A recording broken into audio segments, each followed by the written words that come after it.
Snow Snake Boy had 3 things that he loved to do. His third most favorite thing to do was to play King of the Hill, and he would play it on anything he could get on top of. His second most favorite thing to do was to play a game called Snow Snake. They would carve a long stick with a crook in the end of it to look like a snake. They would work on it all summer. And in the winter, when the snow was deep, they would make a big bobsled run, and they would throw that snake down the hill, and if they threw it just right, it would make its way all the way to the bottom. But if they threw it too hard, it would jump out and be lost until spring. If they threw it too soft, they would have to post-hole down the sled run, and it would take them days to patch the run back again. That was his second most favorite thing to do. His most favorite thing to do, and he did this every day of his life, which gets more impressive as you learn more about him, was to do something that he had never done before. To meet a new friend, to learn a new story, to learn a new song, to meet a new plant. The day he saw the world reflected upside down in a raindrop, he was amazed. Why, he was a curious child. He loved the world. He was very observant. And one day he was looking around and he saw some of the games that adults played. He saw games of greed, of jealousy, of possessiveness, of war. And he declared, "I will not grow up." And he didn't. He lived forever as an 8-year-old. And he outlived everyone in the tribe. He lived for hundreds of years. And as an 8-year-old, all the kids younger than him, they looked up to him almost like he was a god. He was the master of being a child. He knew everything about it. But as they got older, 11 and 12, they thought those are just childish games. And they started to ignore him, and they thought he was kind of foolish. The elders' meetings, they never invited Snow Snake Boy to the elders' meetings until one day. The world appeared to be growing colder very slowly. The last snow of spring and the first snow of fall were getting closer together. Corn was barely growing the length of their finger. The beans only had a few beans in the pod. The flowers of the squash and the berries would come out. They would start to produce fruit and squash, and the snows would start to fall again. They weren't able to produce enough food. And they put their memories back, trying to remember what they could of history. What did it used to be like? And Snow Snake Boy, he had a longer memory than any of them. So they invited him to the elders' meeting. And he remembered when corn grew longer than his arm, when there was a season for each of the berries, the strawberries, the raspberries, the blackberries, the blueberries, when the corn tasseled higher than any of them, and the beans grew up and the squash spread out, and there was a bounty of food. And they indeed did agree that the world was getting colder. And they went to bed afraid that night. And they woke before dawn to the sound of birds singing, a sound they hadn't heard in a long time. They went outside and there was a warm wind blowing. And as this warm wind came, the snow melted away and the plants grew up, the trees leaved out. There was flowers, there was fruit, there was food, there was a bounty. And as the sun continued to brighten the sky, there came a procession of animals. There was the wolf, the bear, the buffalo, the eagle. And as the sun pierced the sky, bright morning star woman came into their village. She came into the circle, and they gathered there. And she said, "I want you to make a feast." And they made this huge feast, and they ate, and for the first time, their bellies were full in a long time. And then she said, someone has stolen the fire belt of the sun.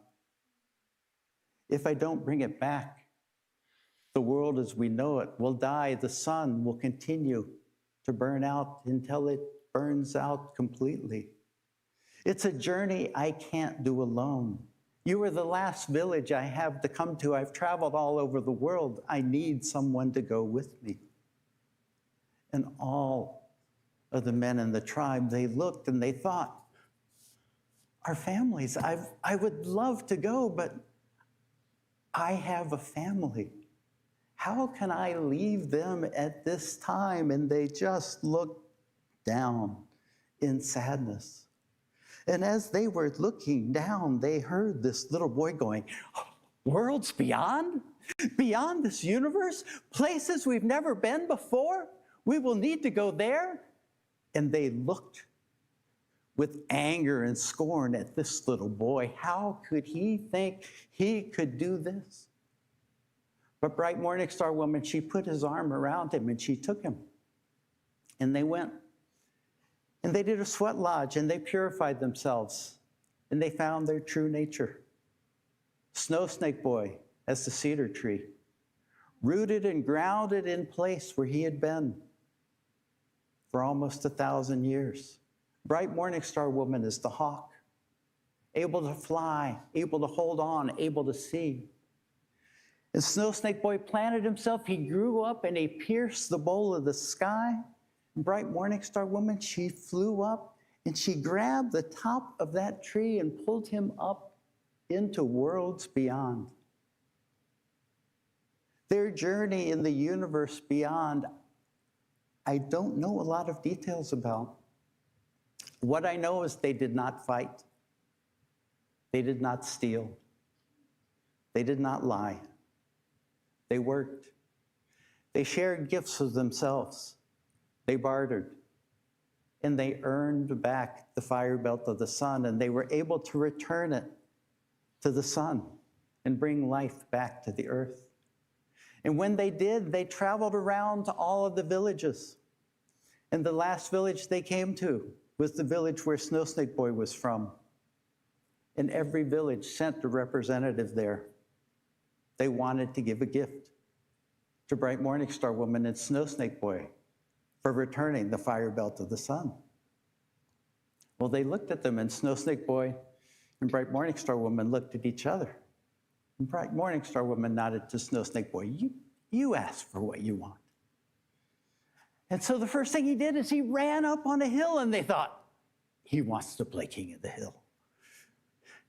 And he said, no, I want you to dig a huge hole.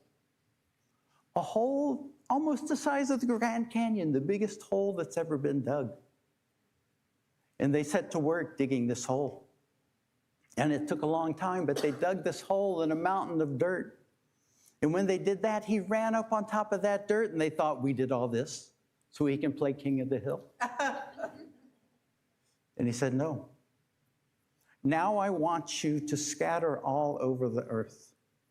And I want you to collect every weapon, every tool that's ever been used to hurt another person, and bring it and put it in this hole. And they scattered all over the earth. And they brought all those weapons, and it made a huge mountain out of that hole. And they covered it in earth. And he ran up on top of that hill, and again they thought, King of the Hill? And he said, no. No, now the world is finally safe for me to grow up. And he planted himself there, and he grew up as the cedar tree. And Bright Morning Star Woman, she flew up and she made a nest in that tree. And with his roots, he held on to every weapon that was there in the ground so it would not be taken away. And there were many years of great abundance, where there was more than enough for everyone, where there was peace on earth. He was able to bury all the weapons that existed, but he couldn't bury the ideas that people would come up with. And they came up with some pretty evil ideas. And wars would break out over land boundaries, over religions, over skin color, over what people thought. And wherever there was a war and people were dying, Bright Morning Star Woman was called away. For as the hawk, it's her job to take the souls from one world to the next.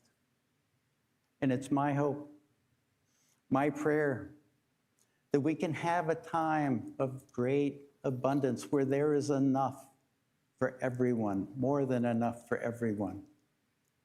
And we have peace on earth again.